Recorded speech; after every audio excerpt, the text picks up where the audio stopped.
Salut Guillaume, Salut Mickaël, j'espère que tu vas bien. Merci d'être venu ici, chez moi, merci pour l'invite. pour pouvoir faire cette interview. On a échangé il y a quelques temps parce que je travaille sur un poste de développeur advocate.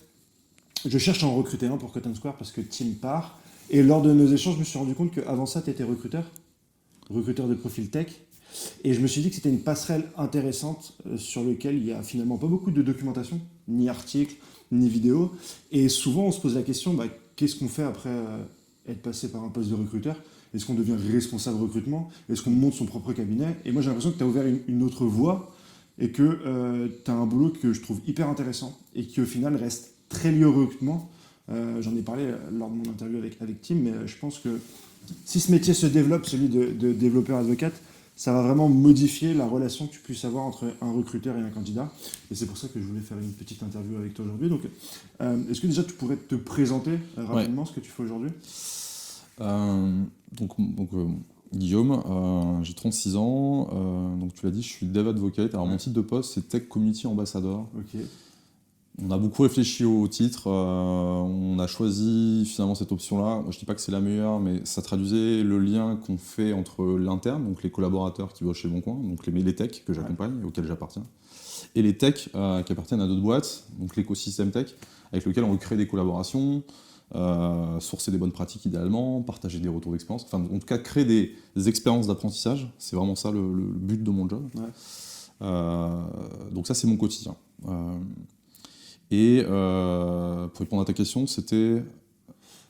Peut-être déjà, avant ça, tu étais recruteur. Comment est-ce que tu es rentré dans le Ouais, recrutement? comment c'est on est venu, ok. Qu'est-ce que tu as fait En fait, c'est un changement d'objectif, parce que quand j'étais recruteur, mon but c'était du coup, de faire venir des gens dans la boîte. Ouais. Là, moi, je pense que mon métier, on pourra en reparler, parce que du coup, je pense qu'on a différentes lectures du métier. Moi, mon métier, c'est de faire en sorte que les gens ils aient envie de rester un peu plus longtemps dans l'entreprise, parce qu'ils ont le sentiment d'apprendre des choses. Donc moi, je me concentre vraiment sur l'apprentissage. Donc il y en a qui parlent de fidélisation de talent, si tu parles le jargon RH. Ouais. Moi, je parle d'expérience d'apprentissage. Qu'est-ce qui va leur donner envie de rester dans une entreprise un peu plus longtemps? Ma conviction, c'est que ça va être par l'apprentissage par les pairs, en fait, ou par les gens qui vivent les mêmes problématiques qu'eux, le même quotidien, mais qui ont du mal parfois à rencontrer parce que le quotidien, c'est du delivery, c'est de l'opérationnel, c'est des roadmaps à 15 jours, et donc du coup, moi, mon boulot, c'est d'essayer de les extraire parfois de leur quotidien opérationnel et d'arriver à les mettre justement sur ces expériences d'apprentissage où ils vont pouvoir faire un pas de côté et prendre de la hauteur sur ce qu'ils vivent. Tu développes un peu leur soft skills, tu leur permets de découvrir aussi de nouvelles choses. Ouais. Et aussi peut-être de prendre une position d'expert sur le marché. Ouais. C'est des choses qui sont importantes pour vous? Ça, c'est un truc... Alors, tu viens effectivement de dire deux choses qui sont super importantes et qui, pour moi, sont intimement liées. C'est, si tu veux que tes collaborateurs ils ont envie d'aller se confronter à l'externe, d'aller rencontrer des personnes qu'ils ne connaissent pas forcément, en fait, il faut travailler la base, qui est pour moi les soft skills, à savoir les mettre dans des bonnes conditions pour qu'ils puissent se connecter aux gens. Donc, ça passe par être à l'aise dans sa prise de parole, s'ils vont sur scène, s'ils vont faire des talks, qu'on puisse les accompagner sur des formations de prise de parole en public. S'ils veulent écrire des articles, qu'on puisse aussi les accompagner, et ça, on essaye avec des équipes en interne, avec les managers, avec les équipes de com, pour les accompagner sur la rédaction de blog Medium, justement.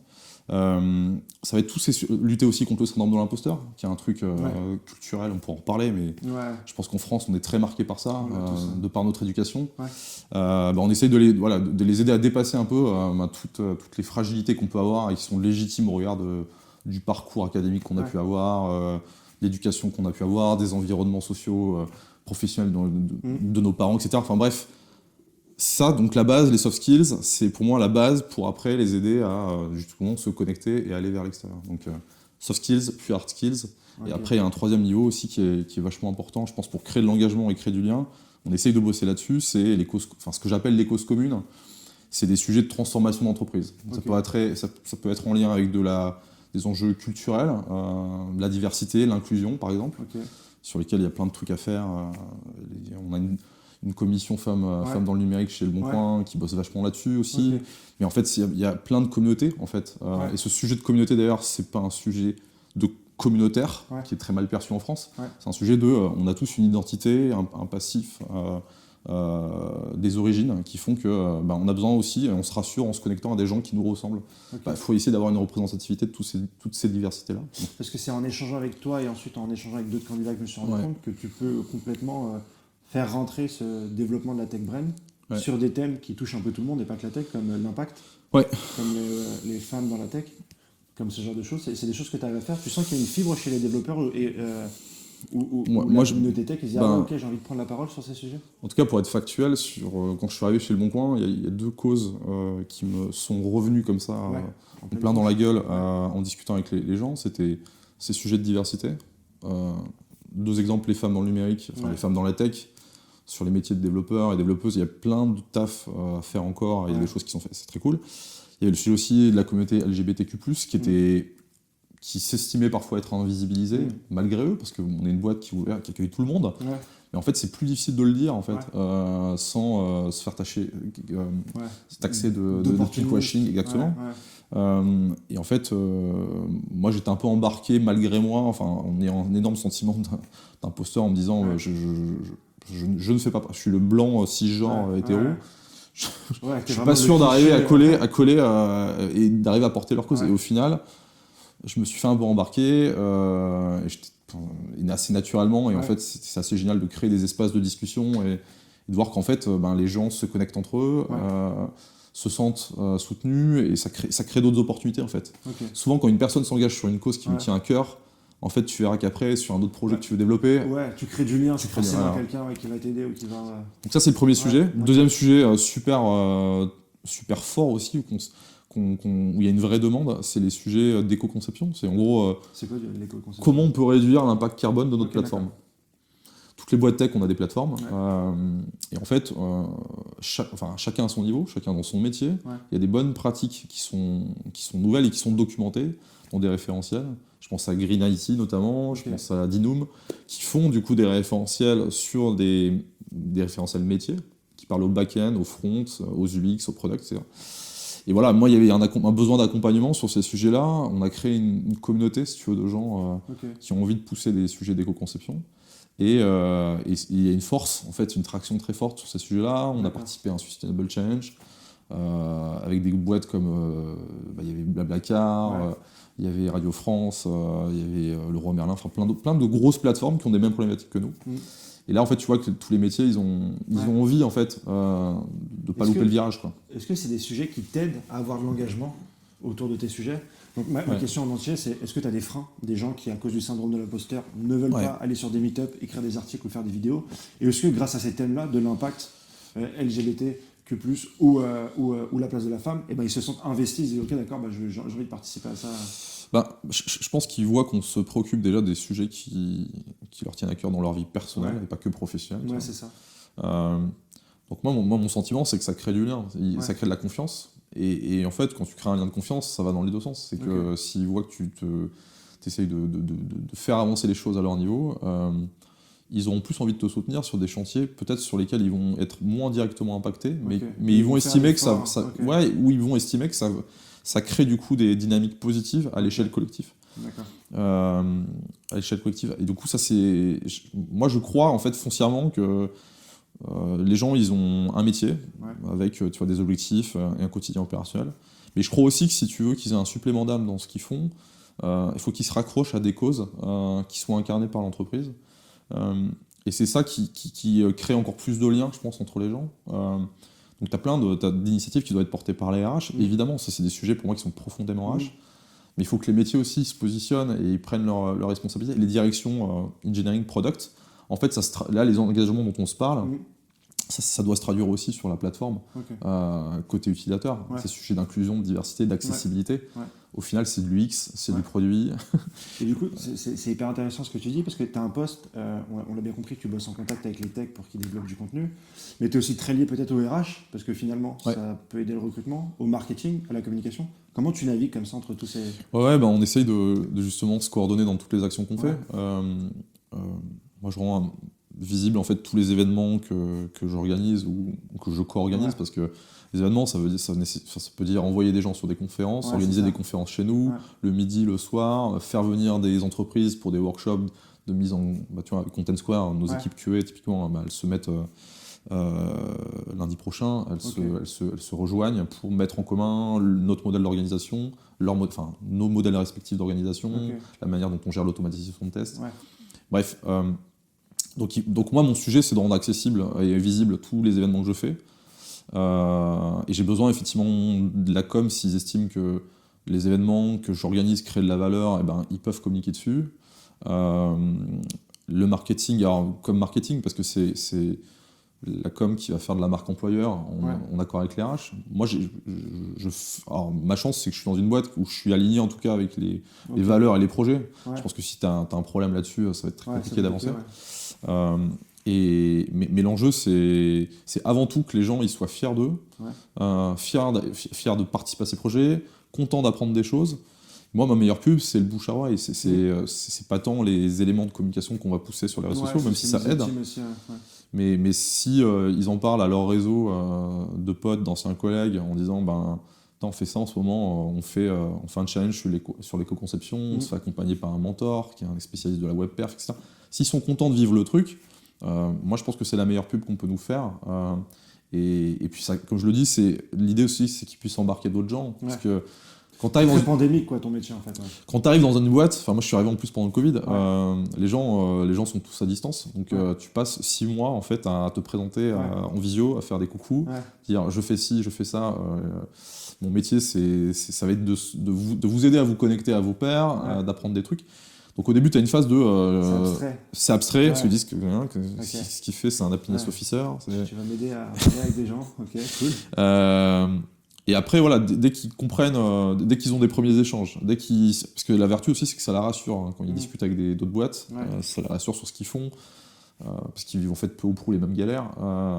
Et en fait, il y a une mécanique qui se met en place, et après... ils reviennent plus naturellement vers toi.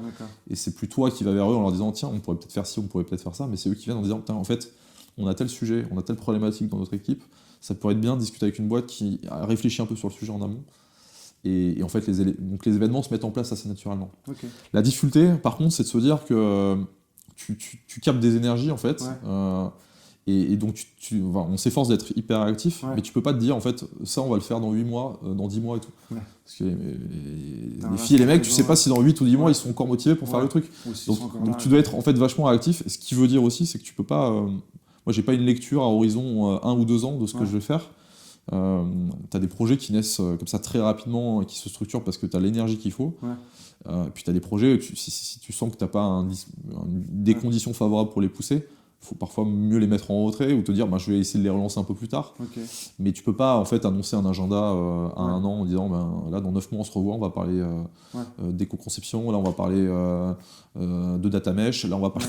C'est intéressant ça. Comment tu structures ta roadmap au final? T'es quelque part, t'es pas ton propre patron, mais c'est à toi de structurer tes actions. Je m'appuie sur les roadmaps qui sont tu as un CTO, tu as un CPO qui définissent des roadmaps et donc tu as des grands chantiers structurants. Moi, ces chantiers structurants, ils se raccrochent soit à des feature teams qui prennent le sujet pleinement, soit à des guildes métiers. Donc, tu vois, nous, on appelle ça les guildes. C'est en gros ta communauté de développeurs bike, ta communauté de développeurs iOS, ta communauté de front, etc. Enfin, toutes ces communautés-là, en fait, eux, ils ont des enjeux technologiques derrière. Ils ont des sujets de migration techno, de modèles d'organisation, d'intégration, tu vois, dans une complexité de lancement de features. Voilà, donc moi, je m'appuie sur ces leads aussi de guildes qui me disent, en fait, nos grands chantiers, c'est ça et ça. On a l'impression que telle boîte peut peut-être le faire ou à travailler dessus ou va être amené à le faire, et moi ça me donne des billes pour après essayer de créer du lien, créer de la collaboration et voir dans quelle mesure on peut apprendre mutuellement les uns des autres. C'est très smart. Et la question que je me pose, est-ce que tu as un bagage technique suffisant pour aller challenger cette population tech sur leur propre sujet? Moi je pense que mon passif de recruteur, mais comme tous les recruteurs tech pour comprendre le métier que font les gens qui recrutent, je pense que tu t'efforces de passer du temps avec eux. Moi, ma manière de le faire, de l'avoir fait, parce que je suis pas recruteur, ma manière de l'avoir fait, c'était par les meet-up et par les événements que je pouvais organiser dans les bureaux, parce que c'est le moyen le plus facile, finalement, de les voir en situation. Et ça m'obligeait pas à sortir. Donc à l'époque, chez Deezer, on avait une vie événementielle qui faisait qu'on essayait d'ouvrir nos portes un maximum, d'accueillir des communautés meet-up. Et c'est comme ça que j'apprenais leur métier. Donc moi je pense qu'en fait mon passif de recruteur il m'a aidé parce que je pense une bonne lecture de 80% des sujets tech si je passe un peu de temps avec les gens. Et les gens sont contents d'ailleurs quand tu t'intéresses. Enfin, de toute façon, quand tu t'intéresses à leur métier, généralement ils sont plutôt contents de t'expliquer ce qu'ils font. Après, je comprends pas tout. Et c'est pas forcément obligatoire d'avoir une grille de, tu vois, une granularité de lecture hyper précise. Par contre, je comprends les dynamiques, je comprends les objectifs et ça m'aide du coup assez facilement à cibler les environnements, au même titre que quand tu es recruteur, tu cibles les environnements qui peuvent en tout cas être connexes à ce que vise ta entreprise. Ça doit être digeste, présentable et ça doit être storytellé. Voilà, mais moi j'ai l'impression du coup que les recruteurs, ils ont en tout cas de ce que j'observe, une meilleure lecture de la réalité tech que plein d'autres métiers. De com et de marketing justement qui sont pas en fait immergés, qui passent pas leur quotidien à côté des gens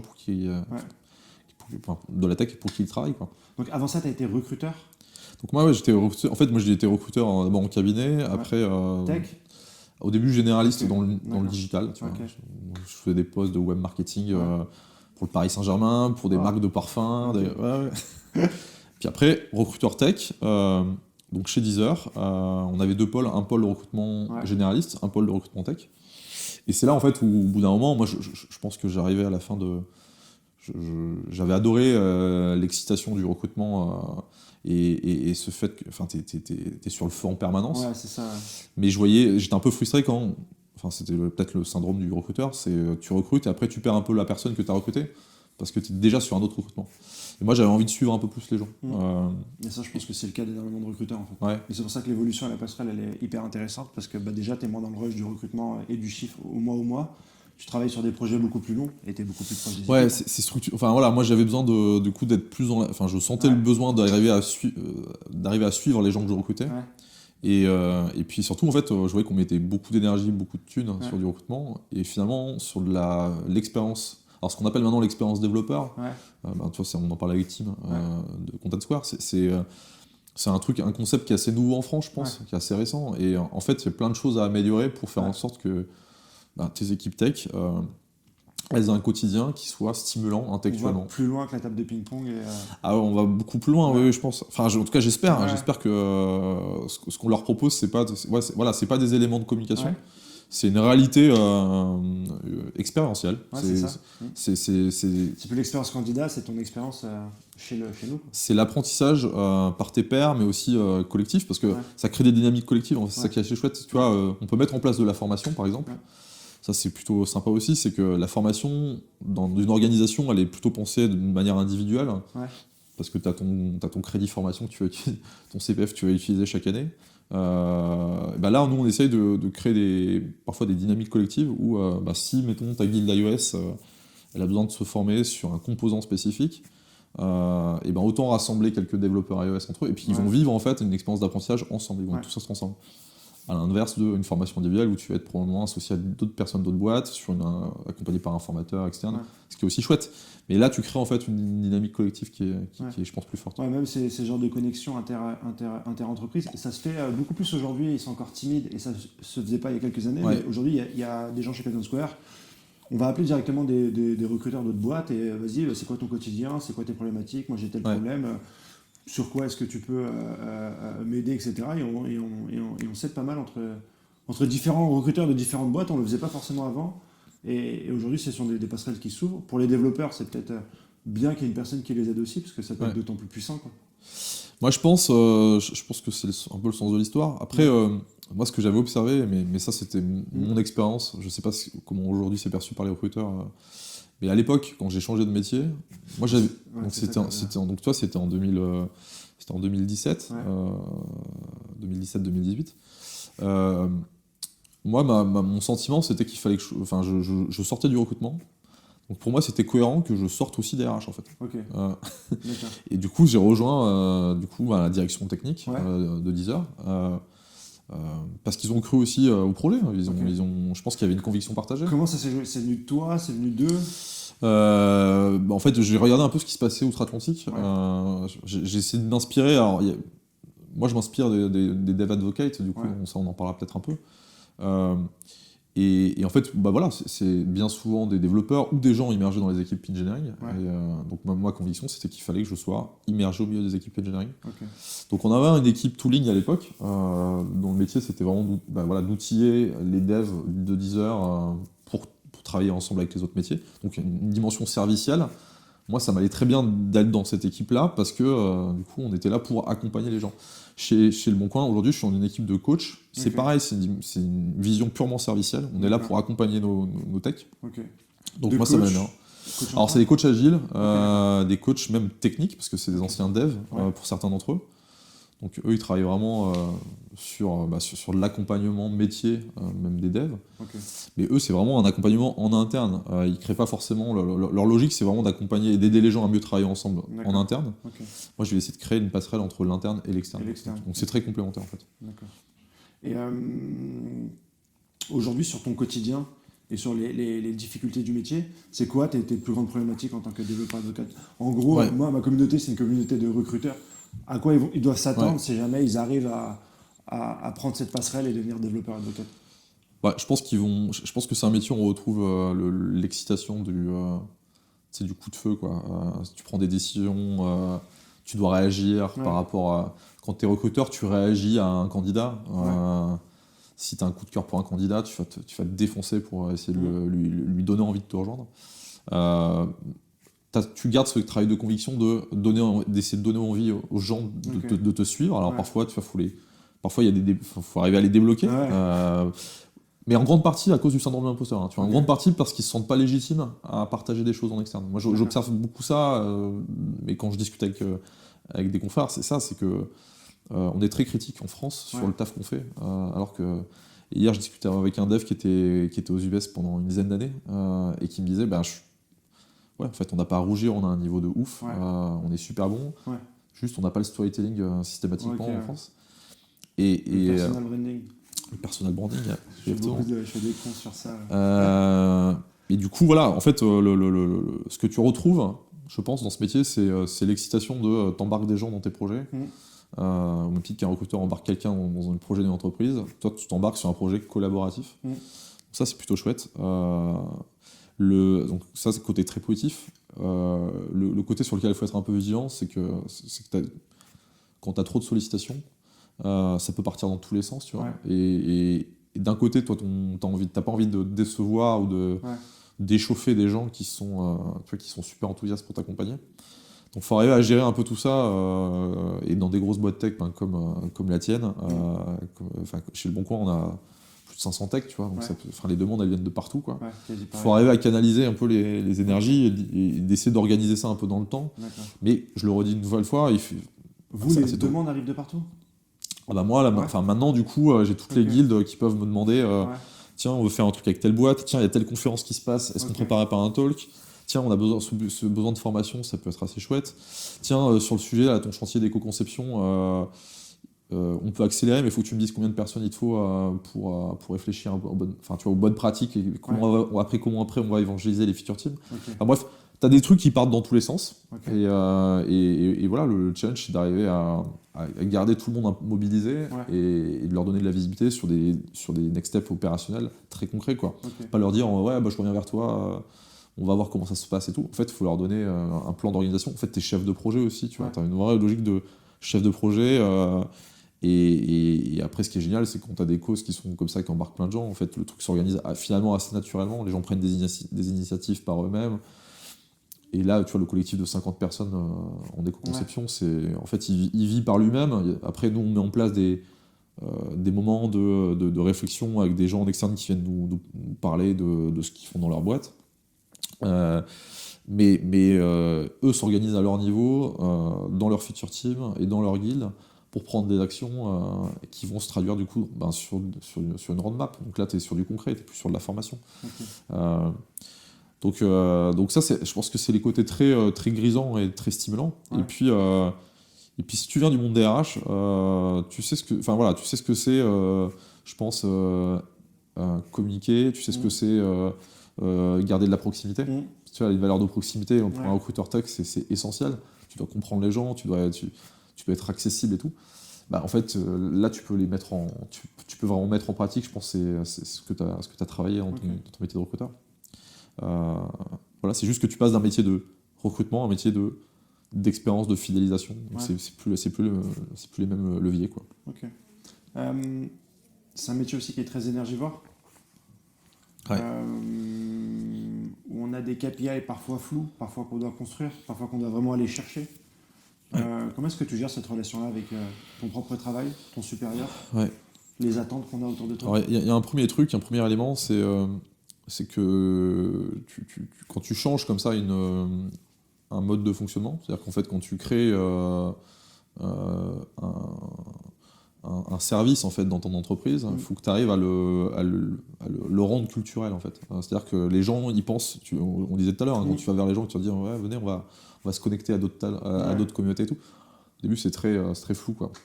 Donc tu passes déjà un certain temps à faire en sorte que ta pratique elle soit identifiée et qu'elle soit que ce soit naturel pour les gens de revenir à toi et de t'accompagner. Donc ça, je pense que ça prend déjà quelques mois, voire presque une année, quoi. Et donc ce changement culturel, en fait, au début, c'est très dangereux de mettre des KPI trop immédiats. Parce qu'un changement de culturel, je pense que c'est très difficile à mesurer et à timer, en fait. À te dire, à monitorer, parce que tu as un turnover, parce que tu as des gens. Puis je te le dis, tout est une question d'énergie, en fait. Tu vois, il faut arriver à embarquer, c'est sur le top management, mais après, il faut embarquer le management intermédiaire qui est autant important, voire plus, parce qu'ils sont sur le terrain et c'est eux qui vont passer les messages à leurs équipes en leur disant vous savez, vous pouvez faire appel au Dev Advocate, au Tech Ambassador pour vos conférences, pour de la formation, etc. On aurait dû commencer par là, mais c'est quoi la différence entre Tech Ambassador et développeur Advocate? Pour moi, j'ai pris Tech Ambassador, enfin, on a créé ce titre de poste parce que je me sentais pas légitime à mettre Dev Advocate. Tu vois. Ce qui est assez chouette, c'est qu'il y a une communauté de Dev Advocate en France, que je salue ici, qui, en discutant avec eux, en leur expliquant mon métier, m'ont conforté dans l'idée que, en fait, si je faisais un taf de Dev Advocate. Mais c'est déjà dans le syndrome de l'imposteur que tu prends. Complètement, complètement. Parce que moi, je viens pas du métier de développeur. Tu vois, on s'était un peu formé au dev chez Deezer, mais j'ai très vite compris que c'était pas là que j'allais exceller, quoi. Par contre, moi, ce qui m'éclatait, c'était vraiment d'accompagner les équipes tech. Et j'avais une conviction, c'était que je voulais continuer à bosser dans cet environnement. Moi, on me le dit souvent, genre, je suis passionné aussi par la tech et je vais assez loin dans mes entretiens techniques avec les développeurs. Et souvent, on me dit mais pourquoi tu ne deviens pas développeur? Je dis mais en fait, j'aime bien cette vue d'ensemble. Et d'avoir des questions sur tous les frameworks, sur tous les langages, sur la CI/CD, sur les principes solides et sur tous les trucs. Alors que si tu es développeur, tu dois tellement être pertinent dans ce que tu fais qu'au final, 90% de ton temps, tu le mets sur une techno, voire un framework, voire une problématique, quoi. Ouais, c'est ça. Enfin, moi, j'ai l'impression que je restais à ma place, mais du coup, le terme de Dev Advocate, je me l'autorisais pas. Mais du coup, je vois qu'en fait, effectivement, maintenant, il y a une communauté de Dev Advocate qui commence à bien grossir en France, et de Tech Ambassador. Donc, tu vois, la nuance, parfois, elle n'est pas toujours très évidente. T'en as certains qui mettent l'accent plus sur de la com, d'autres qui mettent plus de l'accent sur de l'apprentissage, sur vraiment de la collaboration, tu vois. Moi, je pense qu'il y a plein de lectures différentes du job. Par contre, on est tous au service des techs. Ça, c'est le marqueur principal. Si tu as, pour finir, un dernier conseil, un dernier feedback à donner à peut-être des recruteurs qui, en regardant cette vidéo, vont se dire tiens, c'est quelque chose qui peut me plaire, quelque chose que j'ai envie de construire. C'est quoi les conseils que tu donnerais? En fait, je pense que c'est plus facile de passer sur ce job dans une boîte où du coup tu connais très bien les équipes. Donc je pense que s'il y a des boîtes qui ont envie de le faire, il vaut mieux le faire en fait probablement avec quelqu'un qui est déjà dans ces équipes de recrutement, ou en tout cas quelqu'un qui connaît très bien la culture, très bien les gens, et qui va avoir envie de se concentrer exclusivement là-dessus.